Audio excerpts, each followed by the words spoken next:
નમસ્કાર દર્શક મિત્રો, ન્યૂઝ કેપિટલ માર્કેટના વિશેષ બુલેટિનમાં આપનું સ્વાગત છે. આ બુલેટિનનું નામ છે નક્ષત્ર નિવેશ. સામાન્ય રીતે જોવા જઈએ તો માર્કેટમાં આપણે જ્યારે નિવેશ કરીએ છીએ ત્યારે ઘણી વખતે આપણને એવું થાય છે કે મારા ઇન્વેસ્ટમેન્ટમાં બજાર તેજીમાં છે તો મને એનો ફાયદો કેમ નથી મળતો. સાથે જોવા જઈએ તો ઘણી વખતે એવું થાય છે કે બજાર મંદીમાં હોય અને તમારો જે સ્ટોક છે, તમારી જે લીધેલું જે રોકાણ છે, કરેલું રોકાણ, એમાં તમને પ્રોફિટ દેખાય છે ત્યારે તમને એવું લાગતું હશે મારો નસીબ. પણ એના કરતાં વધારે મહત્ત્વનું છે કે જ્યારે તમે કોઈ વસ્તુમાં ઇન્વેસ્ટમેન્ટ કરો છો, જ્યારે તમે કોઈ પોઝિશન બનાવો છો અને એ વખતે જો તમારા નક્ષત્ર તમારા સપોર્ટિવમાં હોય તો તમને એનો ફાયદો મળે છે, અને જો તમારા અગેન્સ્ટમાં હોય તો એનો જે કહેવાય કે તમને ફાયદો નથી મળતો. એટલે આ પ્રોગ્રામ છે એનું સ્ટ્રક્ચર જે રીતનું છે કે તમે બજારમાં નિવેશ કરો અને એમાં તમારા નક્ષત્ર તમને કઈ રીતે સપોર્ટ કરે છે. ટેકનિકલ વસ્તુ અલગ છે, પણ નક્ષત્ર તમને કઈ રીતે મદદ કરે એની આપણે વાત કરતા હોઈએ છીએ. અને જ્યારે આપણે વાત કરીએ છીએ ત્યારે કહેવાય કે આપણા જે એક્સપર્ટ છે એ આપણી સાથે જોડાય છે. તો આ વખતે આપણી સાથે જોડાયા છે મહાદેવભાઈ પૂજારી. જો એમની વાત કરીએ તો એમને કહેવાય ને કે બહુ લાંબા સમયનો, કે દસકાથી વધારેનો કહેવાય કે આ ક્ષેત્રનો અનુભવ છે. અને એમની જો એક્સપર્ટીઝની જો વાત કરીએ તો એમની એક્સપર્ટીઝ છે ટેકનિકલ્સમાં એટલા જ કહેવાય ને કે પાવરદાર છે, મતલબ કે એટલા જ કહેવાય ને કે પોટેન્શિયલ એમનું છે. સાથે સાથે નક્ષત્ર જ્યોતિષ અને એમાં પણ એમને જે કહેવાય ને કે એમનો હાથ એકદમ પાક્કો છે. તો આ બંનેનું જે મિક્સર જે છે એ એમને કહેવાય ને કે મહાદેવભાઈ જે છે એમની પાસે છે, અને એમના અનુભવ, એમના જે નોલેજ એ આપણી સાથે શેર કરે છે. તો મહાદેવભાઈ, આપનું સ્વાગત છે આપણા બુલેટિનમાં. નમસ્કાર. અને અહીંયા એક વસ્તુ મારા દર્શક મિત્રોને કહેવી છે કે તમે થોડા જૂના એપિસોડ જુઓ અને ખાસ કરીને જુઓ તો કે જે વરસાદને લઈને મહાદેવભાઈએ જે શાસ્ત્રીજીએ જે પ્રિડિક્શન કર્યું હતું એને કહેવાય ને કે 16 આની ટચનું જે સોનું હોય એ રીતની પ્રિડિક્શન હતી. ત્યારનો જે સમયનો જે માહોલ હતો, અલ નીનો હતો, આ બધું હતું, વરસાદ ખેંચાશે, અને એ વખતેના એપિસોડમાં એમને વાત કરી હતી કે વરસાદ સારો થશે અને પરિણામ આપણી સામે જ છે. તો સર, પ્રિડિક્શન જે આપણું હતું એ કયા સંદર્ભને લઈને આપણે જોયું હતું એની આપણે થોડી વાત કરીશું, અને સાથે સાથે આપણે કહીશું કે ગુરુ જે આશ્લેષા નક્ષત્રમાં આવે છે એની લઈને, અને તાજેતરમાં જોવા જઈએ તો વિશ્વનું જે કહેવાય કે સૂર્યગ્રહણ છે અત્યારે પત્યું છે, આ બધાની અસર જે કહેવાય એને લઈને અત્યારનું જે કહેવાય કે નજીકના સમયનું પ્રિડિક્શન આપનું શું છે સર? જુઓ, સૌથી પહેલા સૂર્યગ્રહણ, એની ઇફેક્ટ એ નેગેટિવ છે. ભારતમાં દેખાયો નથી એ આપણા માટે પોઝિટિવ છે, પણ જ્યાં દેખાશે ત્યાં માટે તો એ ખરાબ જ છે, અને એની ઇફેક્ટ આખા વર્લ્ડ ઉપર આવવાની છે. અત્યારે નેક્સ્ટ વીકની ચર્ચા કરીએ તો સૌથી પહેલા સૂર્ય સિંહ રાશિ પ્રવેશ કરે છે, એટલે કે સૂર્યની સંક્રાંતિ જે છે એ પોઝિટિવ છે. અને એની સાથે ચંદ્ર, અમાવસ પછી ચંદ્રની શૃંગવંતી જોવામાં આવે છે. અને આ વખતે આમ કહીએ તો ખૂબ જ વધારે સમય પછી ચંદ્રની શૃંગવંતી જે છે એકદમ ટોપ પર છે. 61 યાની 61, બહુ ઓછા સમયમાં આટલા ઊંચા આવે છે. ચંદ્રની શૃંગવંતી, સૂર્યની સંક્રાંતિ બંને પોઝિટિવ છે.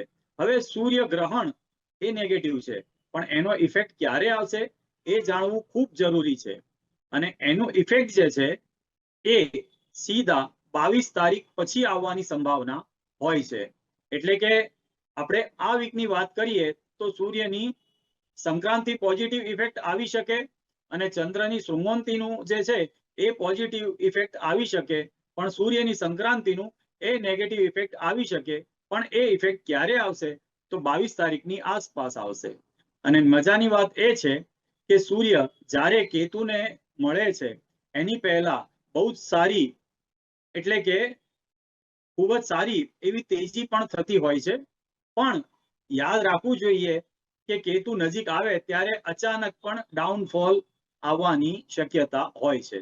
અને રહી વાત ગુરુ આશ્લેષા નક્ષત્ર બુધના નક્ષત્રમાં હોય ત્યારે બેંક સેક્ટરથી લઈને ફાઇનાન્સ અને બધા સેક્ટરોમાં અચાનક તેજી, અચાનક મંદી થવાનું હોય છે, કેમ કે એનો સ્વામી વક્રી છે અને અસ્તનો છે. એટલે કે સારી એવી તેજી બેંક સેક્ટરમાં પણ જોવા મળશે. અને રહી વાત 10 ઓક્ટોબરમાં જે છે અંતના સમયમાં, એટલે કે ગુરુ જ્યારે આશ્લેષાના અંતિમ ચરણમાં, એને ગંડાંત નક્ષત્ર કહેવાય છે, એની ઇફેક્ટ જે છે એ હંમેશા ખરાબ આવતી હોય છે. કેમ કે જળ તત્વનો ગ્રહ છે, અને જળ તત્વનો ગ્રહ જ્યારે અગ્નિ તત્વમાં પ્રવેશ કરે ત્યારે યુદ્ધના તણખા ઉડે. અત્યારે હાલમાં ચાલી જ રહ્યું છે કે જે યુએસ હોર્મોન્સ ને લઈને ઈરાન અને નવું એક જે છે હુતી વચ્ચે આવી ગયું છે. આ બધાની ઇફેક્ટ નેક્સ્ટ વીક માટે થોડુંક ઠંડુ નજર આવશે, પણ અંતમાં જે છે અચાનક ભડકો બળીને કંઈક પણ થવાની શક્યતાઓ દેખાય છે.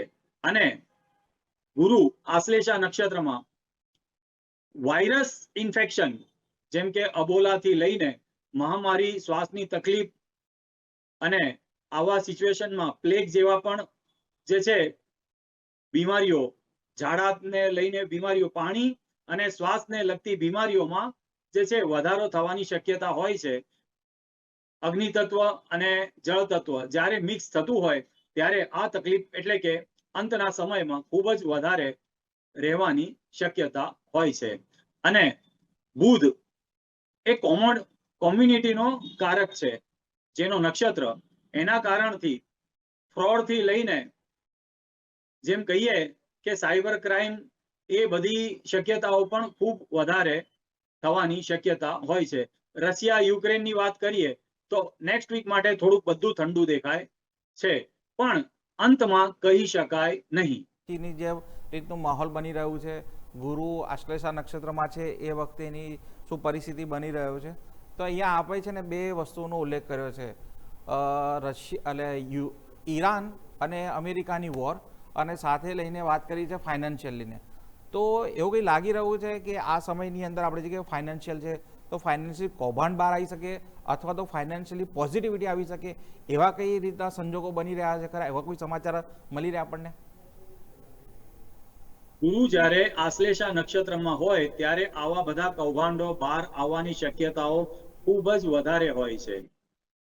હંમેશા ગૃહ યુદ્ધ થવાના દેખાય આશરા, અને જે યુદ્ધ ચાલતા હોય, જેમ કે રશિયા યુક્રેન અને યુએસ ઈરાન, આ બધા શું છે કે થોડાક ટાઈમ માટે સ્ટોપ જેવું થઈ જાય, અને છેલ્લે ફરીથી ભડકે બળે અંદરો અંદર આ તકલીફ કારણ થતું હોય છે. અને બજારને કહીએ તો બજાર આમ કહીએ તો એક ઘડીએ તેજી, એક ઘડીએ મંદી, એટલે કે ખૂબ જ વધારે વોલેટિલિટી હોય છે. પણ ગુરુ બુધના નક્ષત્રમાં આશ્લેષામાં બેંક સેક્ટરથી લઈને ફાઇનાન્સ સેક્ટરની તેજીના કારણથી એક હરિયાળી માર્કેટમાં દેખાવાની શક્યતાઓ હોય છે. તો દર્શક મિત્રો, શાસ્ત્રીજીએ જે રીતે આપણે સમજાવ્યું કે બેન્કિંગ સેક્ટર લઈને ફાઇનાન્શિયલ સેક્ટર, સાથે જોવા જઈએ તો હેલ્થ અને ફાર્મા, આ સેક્ટર જે છે એની અંદર આપણને મુવમેન્ટ જોવા મળી શકે છે. એની પાછળનું જે કારણ જે છે એ ગુરુ આશ્લેષાની અંદર જે પરિભ્રમણ કરી રહ્યું છે એનું વાત કરી.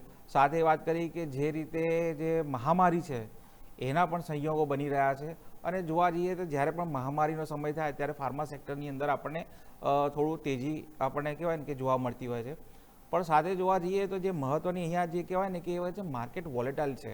અત્યારે જોવા જઈએ તો હાલના સમયના જે માર્કેટ જે છે એક રેન્જની અંદર ટ્રાવેલ કરી રહ્યું છે, પણ નાની રેન્જમાં ટ્રાવેલ કર્યા છતાં પણ માર્કેટની અંદર આપણે વોલેટિલિટી જોવા મળે છે. અને છેલ્લા સમયથી અંદર CS જ્યારે આવ્યું છે ત્યારે માર્કેટની જે વોલેટિલિટી છે એ અનએક્સેપ્ટેબલ અને અનબિલિવેબલ છે. જોયું છે આપણે કે જ્યારે માર્કેટ જ્યારે ક્લોઝિંગ વખતે જે 200 પોઈન્ટનો ઉછાળો આપે છે, તો આ બધી જે અસર જે છે એ આપણને જોવા મળી રહી છે. હવે આપણે જે કહેવાય ને કે એટલા માટે એટલું આપણે ખ્યાલ આવી ગયો માર્કેટમાં વોલેટિલિટી છે, અને ફાઇનાન્શિયલ સેક્ટરને લઈને કહેવાય કે થોડુંક કોન્શિયસ રહેવાની જરૂર છે. એના માટે અહીંયા આપણે એટલું કહી શકીએ કે જે ટ્રેડર્સ જે છે એને અત્યારે જે કહેવાય ને કે બહુ મોટા ઉછાળાની જરૂર નથી. વેઇટ એન્ડ વોચનો પીરિયડ છે, અને માર્કેટને સમજવું એ જરૂરી છે. તો દર્શક મિત્રો, આગળ આપણે વાત કરીશું જે આપણું જે કહેવાય ને કે આ પ્રોગ્રામ છે એનો બેઝ છે શાસ્ત્રીજી એમના કહેવાય ને અભ્યાસ પ્રમાણે, એમના રિસર્ચ પ્રમાણે લઈને આવે છે કે આવતું વીક કઈ રીતે રહેશે માર્કેટમાં, એની આપણે વાત કરીશું. અને સાથે આપણે એ પણ જોઈશું કે જે વીકલી પ્રિડિક્શનમાં સમયગાળો કયો છે, આવતા અઠવાડિયામાં કે જ્યાં માર્કેટમાં જે રોકાણ કરતા હોય, જે ટ્રેડિંગ કરતા હોય, લોકોએ ખાસ ધ્યાન રાખવાનું છે એની આપણે વાત કરીશું. પણ હાલ એક સમય થયો છે વિરામનો, લઈએ એક વિરામ.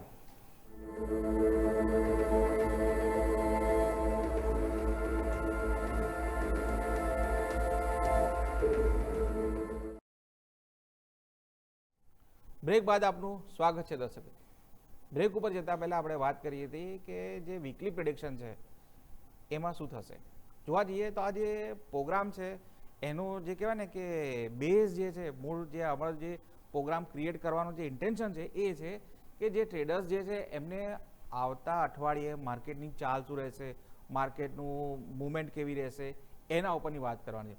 અને એમાં જે કહેવાય કે આપણે જે શાસ્ત્રીજી છે એ બહુ સરસ રીતે આપણને સમજાવે છે અને દિવસનું પ્રિડિક્શન તો કરે છે, સાથે સાથે એ સમયગાળો જે છે, બપોરનો સમય છે, ખુલ્યા પછીનો સમય છે, ક્લોઝિંગનો ટાઈમ છે, એ વખતે માર્કેટની અંદર શું થઈ શકે છે, શું પોસિબિલિટીઝ છે, એની આપણે વાત કરતા હોઈએ છીએ. તો શાસ્ત્રીજી, આપણો જે આ પ્રોગ્રામ છે એનો જે કહેવાય ને કે મેઇન હાર જે છે એ આ છે કે વીકલી પ્રિડિક્શન, અને એમાં પછી સમયગાળા તમે જે રીતે આપો છો, માર્કેટ ઓપન થશે, ક્લોઝિંગના સમય આવું રહેશે, તો આના ઉપર છે જે દર્શક મિત્રો આપણે જે કહેવાય ને કે એમને એક ગાઈડન્સ મળતું હોય છે કે માર્કેટમાં એ દિવસે અને એ સમય શું કરવું. તો આવતા વીકનું જે કહેવાય જે 17 ઓગસ્ટથી લઈને 21 ઓગસ્ટનું જે અઠવાડિયું 5 દિવસ છે એમાં માર્કેટ શું રહેશે અને ક્યાં જે રોકાણકારો છે, ટ્રેડર્સ છે, એમને ધ્યાન રાખવા જેવું છે, શાસ્ત્રીજી? આપણે સીધા પ્રિડિક્શનની વાત કરીએ એની પહેલા આપણે થોડુંક લેવલની પણ ચર્ચા કરીએ તો નિફ્ટી ખાસા ટાઈમથી 24,200, 300 અને 500 ને ફોલો કરી રહ્યું છે. જ્યારે CAS એટલે કેસ આવ્યો એ દિવસે 574 થી સીધા 774 હાઈ બતાવ્યું હતું. એ નેચરલ નથી, પણ ફક્ત એ સેટલમેન્ટ છે. CA ને હજી પણ કોઈ સમજી શકાતું નથી અને હજી પણ ક્લિયર નથી. એના કારણથી જે છે માર્કેટમાં કન્ફ્યુઝન તો છે જ. પણ એક લેવલની વાત કરીએ તો 24,200, 250 એક સ્ટ્રોંગ સપોર્ટ બનેલો છે. અને ઉપરની વાત કરીએ તો 24,650 એક સ્ટ્રોંગ રેઝિસ્ટન્ટ બનેલું છે. પણ જ્યારે સેટલમેન્ટની વાત કરીએ તો આ વખતે મને 24,800, 850 સુધીનો લેવલ દેખાય છે. પણ આ લેવલ જે છે એ સપ્લાય ઝોન છે, જેમ એમ કે સેલ ઝોન કહી શકાય છે. અને 24,200, 250 એ જે છે ડિમાન્ડ ઝોન કે બાય કહી શકાય છે. અને આપણે ક્યારેક પણ એસ્ટ્રોલોજી સાથે જ્યારે ટેકનિકલ ફોલો થાય એટલે મેચ કરે ત્યારે જ ટ્રેડ લેવાની ખૂબ જ મજા આવે છે. અને ક્યારેક પણ આ તાલમેલ જ્યારે પરફેક્ટ બેસે ત્યારે ખૂબ સારો એવો પ્રોફિટ જોવા મળી શકે છે. આપણે વાત કરીએ છીએ 17 તારીખ, શ્રાવણ માસ શુક્લ પંચમી છે અને ચિત્રા નક્ષત્ર અને ચંદ્ર કન્યા રાશિમાં રહેશે.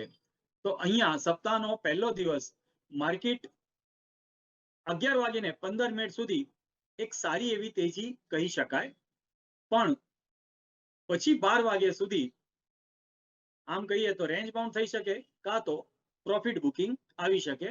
અને 12 વાગ્યા પછી ક્લોઝિંગ સુધી જે છે માર્કેટમાં સારી એવી તેજી દેખાય છે. પણ 12 થી 2:30 સુધી સારી તેજી અને એ પછી કન્સોલિડેટ થઈ શકે કે રેન્જ બાઉન્ડ રહી શકે. પણ ઓવરઓલ કહીએ તો સોમવારનો દિવસ તેજીનો દિવસ દેખાય છે. અને મંગળવારની વાત કરીએ તો શ્રાવણ શુક્લ છઠ છે, સ્વાતિ નક્ષત્ર એ વૃદ્ધિ છે અને ચંદ્ર તુલા રાશિમાં રહેશે. માર્કેટ ઓપન થી લઈને 10:50 સુધી તેજી દેખાય છે અને એ પછી 11:35 સુધી શાર્પ સેલિંગ પણ આવી શકે, કાં તો એક પ્રોફિટ બુકિંગ આવી શકે. પણ 11:35 થી લઈને ક્લોઝિંગ સુધી જે છે માર્કેટ સ્લો પણ સારી એવી તેજી દેખાશે. ક્યારેક પણ નક્ષત્ર વૃદ્ધિ હોય ત્યારે અચાનક ડાઉનફોલ આવવાની શક્યતા હોય છે. એ ધ્યાનમાં રાખીને સ્ટોપ લોસ સાથે જ ટ્રેડ કરવો જરૂરી હોય છે. કેમ કે 18 તારીખ મંગળવાર છે અને નિફ્ટીની એક્સપાયરી છે. આ જગ્યામાં માર્કેટ બહુ જ વધારે વોલેટાઇલ હોય છે. એ પછી આવીએ આપણે બુધવારનો દિવસ 19 ઓગસ્ટ 2026, શ્રાવણ શુક્લ સપ્તમી, વિશાખા નક્ષત્ર અને ચંદ્ર તુલા રાશિમાં રહેશે. અહીંયા ઓપન થી લઈને 12:30 સુધી સારી એવી તેજી દેખાય છે અને ત્યાંથી 1:35 સુધી પ્રોફિટ બુકિંગ કે શાર્પ સેલિંગ આવી શકે.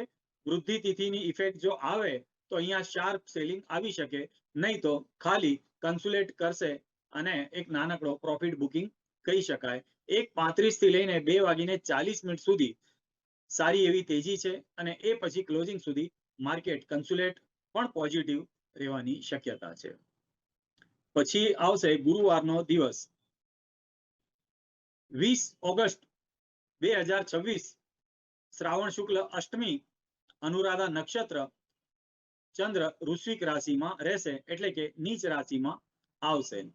અહીંયા અષ્ટમી તિથિ જે છે એ હંમેશા મંદીકારક તરીકે જોવાય છે, પણ આની પહેલા જે પ્રમાણે આપણે કહ્યું કે સૂર્યની સંક્રાંતિ, ચંદ્રની શૃંગોન્તિ અને ચંદ્ર જ્યારે કેતુને મળવા જાય છે ત્યારે સારી એવી તેજી દેખાય છે. એ ધ્યાન રાખવું જરૂરી છે અને અષ્ટમી તિથિ મંદીકારક છે એને પણ ધ્યાનમાં રાખીને જરૂરી છે. અહીંયા આપણે પ્રાઇસ એક્શન જ્યાં સુધી દેખાય નહીં ત્યાં સુધી ટ્રેડ ન કરવું જોઈએ, પણ એસ્ટ્રોલોજીકલ ટાઈમ ફ્રેમ ફર્સ્ટ હાફ 12:30 સુધી સારી એવી તેજી દેખાય છે અને ત્યાંથી 1:50 સુધી ડાઉનફોલ કે નાનકડો પ્રોફિટ બુકિંગ આવી શકે અને 1:50 થી લઈને ક્લોઝિંગ સુધી માર્કેટ વોલેટાઇલ રેન્જ બાઉન્ડ થઈ શકે અને લાસ્ટમાં એક સારી એવી તેજી આવી શકે છે. પછી 21 તારીખ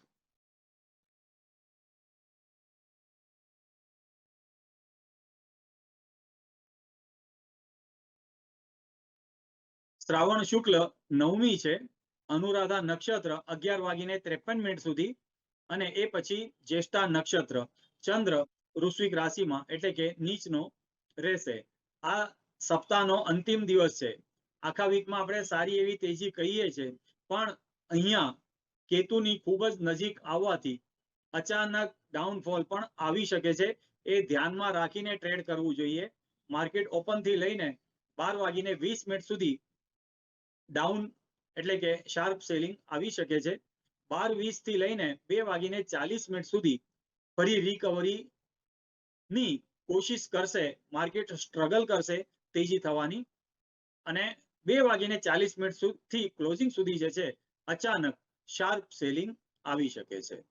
આ પ્રમાણે શુક્રવારને ખાસ ધ્યાનમાં રાખવું અને અષ્ટમી તિથિ એટલે કે ગુરુવારને ખાસ ધ્યાન રાખવું જોઈએ.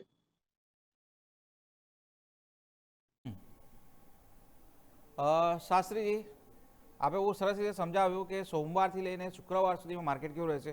જો મોટી વાત કરીએ તો સોમવારે તેજી, મંગળવારે ધીમી તેજી રહેશે, વોલેટાઇલ માર્કેટ રહેશે, બુધવારે નાની રેન્જમાં માર્કેટ છે ટ્રેડ કરતું દેખાશે, ગુરુવારે માર્કેટ વોલેટાઇલ રહી શકે છે અને શુક્રવારે જે છે કે અચાનક જ જે કહેવાય માર્કેટમાં સેલર હાવી થશે અને માર્કેટનું ડાઉનફોલ આવી શકે છે. એટલે કહેવાય કે આ રીતનું મોટું પિક્ચર આપણે ક્રિએટ કર્યું.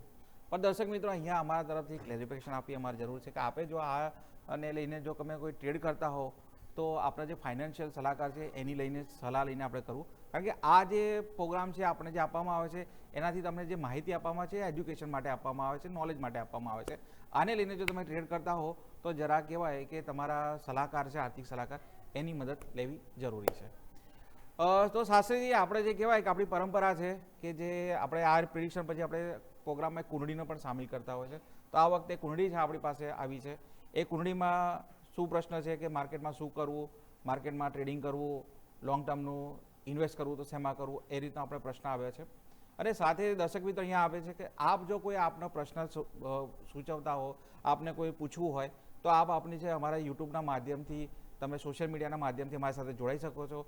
આપની જે કુંડળી છે એની અંદર આપનું બર્થ ડેટ છે, ટાઈમ છે, પ્લેસ છે એ મોકલાવી દો અને અમે ચોક્કસથી આપની કુંડળી છે અમારા પ્રોગ્રામમાં એને સંમલિત કરીશું અને શાસ્ત્રીજી પાસેથી એની આપણે પાસે જે પ્રિડિક્શન છે, તમારા જે પ્રશ્નો છે એનું આપણે જવાબ પણ મેળવીશું. તો શાસ્ત્રીજી, આ વખતે જે કુંડળી આવી છે એ કુંડળીમાં કુંડળી શું કહી રહી છે? સૌથી પહેલા હેમાંગભાઈ 18 ડિસેમ્બર 1981 10:10 પાટણનો જન્મ છે. અને અહીંયા કર્ક લગ્નની કુંડલી છે.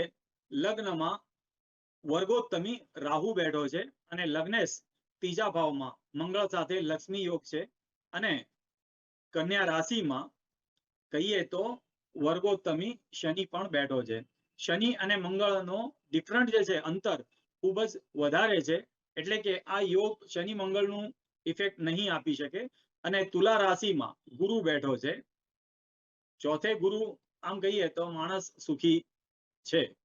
અને છઠ્ઠા ભાવમાં જ્યારે સૂર્ય જેવો ગ્રહ બેઠો હોય તો ખાસ કરીને ધ્યાન રાખવું જોઈએ કે 4 પાઈ જનાવર એટલે કે કૂતરા, ગાય કે બલાડા 2 વ્હીલર ચલાવતી વખતે ખાસ ધ્યાનમાં રાખવું જોઈએ, કેમ કે આમને કરડવું અને એનાથી એક્સિડન્ટ થવાના ભય ખૂબ વધારે હોય છે. અને બુધ ધનુ રાશિમાં બેઠો છે અને શુક્ર જે છે એ મકર રાશિમાં સપ્તમ ભાવમાં કેતુ સાથે બેઠો છે. રાહુ કેતુ બંને વર્ગોત્તમી છે. અને આમ કહીએ તો આ કુંડલીમાં 0° રાહુ, 0° કેતુ અને ફક્ત શુક્ર એક ગ્રહ બહાર છે, એટલે કે કાલ સર્પ યોગ કહેવાય. આ કુંડલી કાલ સર્પ યોગ એટલે કે કુંડલીને અનબેલેન્સ કરે છે. અને 8મા ભાવનો સ્વામી 5મે કે ત્રીજે હોય તો જાતકને શેર બજારમાં ખૂબ વધારે રસ હોય. અને મોસ્ટલી ત્રીજે હોય તો એ જાતક 1ના 50, 500 અને 1000 કેવી રીતે થાય આ જ ક્ષેત્રમાં ચળવળ કરતો, એટલે કે વગર મહેનતથી સારી એવી ઇન્કમ ઊભી કરવાની કોશિશ કરે છે.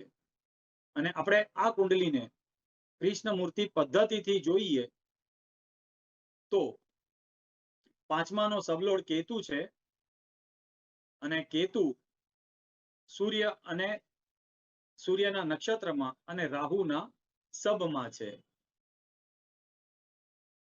અહીંયા કસ્પલ ચાર્ટ જોતા હેમાંગભાઈની કુંડલીમાં લગ્નમાં બેઠેલો રાહુ ડાયરેક્ટ 11મા ભાવમાં જાય છે. અને રાહુ ઉપર કોઈ ગ્રહની દ્રષ્ટિ નથી, એટલે કે 1 અને 11 એવી રીતે દેખાય છે.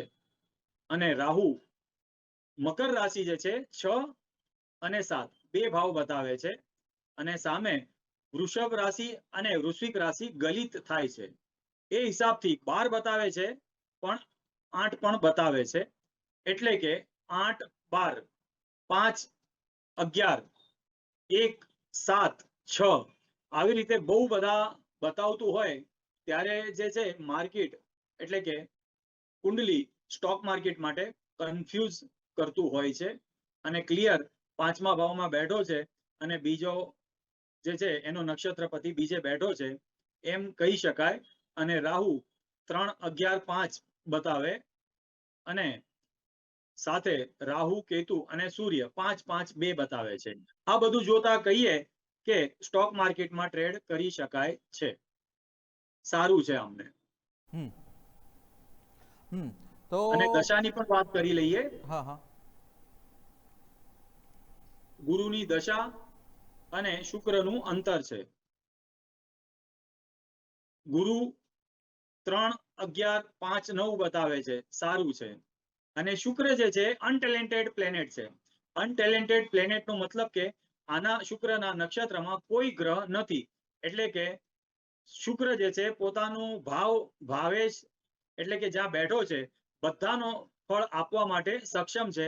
અને શુક્ર 2, 6, 1, 4, 11 જ્યારે 4, 12 બતાવે તો જાતક સ્થાવર જંગમ મિલકત બનાવવાના યોગ ક્લિયર દેખાય છે.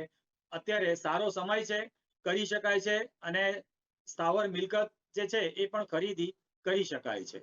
કે જે જાતક છે એમની કુંડળીમાં રાહુ ક્યાં છે, રાહુની જે અંશ કેટલા છે, કયા યોગ બની રહ્યા છે, આપણે બહુ સરસ રીતે સમજાવ્યું. તો હેમાંગભાઈ, આપના જે પ્રશ્નો છે એનો આપને જવાબ મળી ગયો હશે.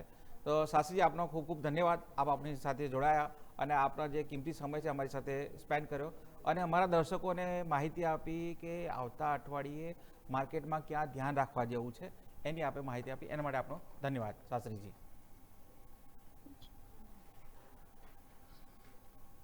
તો દર્શક મિત્રો, આ બુલેટિનમાં આટલું જ. આ બુલેટિનમાં આપણે જોયું કે જે આવતું અઠવાડિયું છે થોડું સંભાળવા જેવું છે અને શુક્ર જે છે શુક્રવારે એ દિવસે થોડું ધ્યાન રાખવાનું છે. સેલર છે હાવી થઈ શકે છે, એ થોડું ધ્યાન રાખવા જેવું છે. બાકી અઠવાડિયામાં માર્કેટ જે વોલેટાઇલ રહી શકે છે.